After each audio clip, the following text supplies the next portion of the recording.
속초시가 장기간 개발이 부진한 영랑호 일대와 산불 피해를 본 장사동 일대에 민간 투자 사업으로 2조 원대 규모의 관광단지를 추진하기로 했습니다. 동서 고속철도 개통에 대비해 관광 인프라를 구축한다는 점에서 기대가 크지만 주민 여론 수렴과 사업 실효성에 대한 우려도 적지 않습니다. 김영호 기자입니다. 지난 1976년 유원지로 지정된 속초시 영랑호. 콘도와 골프장 등이 지어졌지만 20년가량 추가 개발 사업은 없었습니다. 영랑호 주변은 산불 피해를 입은 리조트 건물이 장기간 방치돼 미관을 해치고 있고 산책로는 이렇게 사람과 자동차, 자전거 등이 뒤엉켜 불편하고 위험한 상황입니다.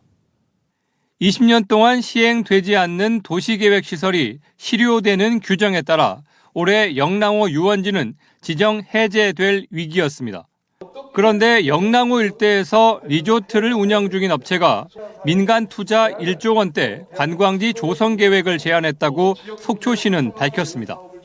호수변에서부터 40m 이격된 이 부분들은 수변 공원을 만들어서 수림대를 만들어서 2차적으로 또 영랑호를 보존할 겁니다.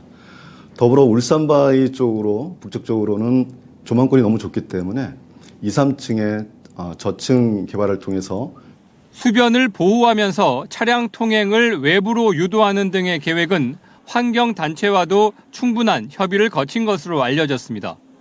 문제는 사업 규모가 크다 보니 친환경 개발이 가능할지에 대한 우려가 적지 않다는 겁니다.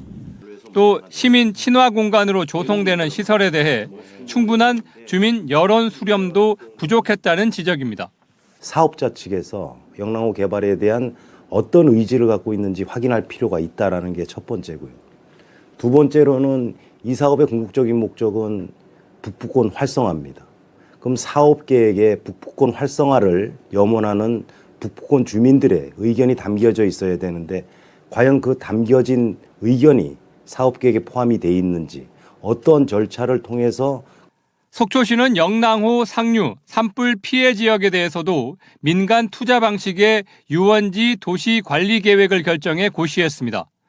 수천억 원의 사업비로 미디어 파크를 테마로 관광 인프라를 다양화한다는 구상인데 지난 2023년 환경단체는 산불 피해 복원지에 과도한 개발을 하려 한다며 반대 의견을 냈습니다.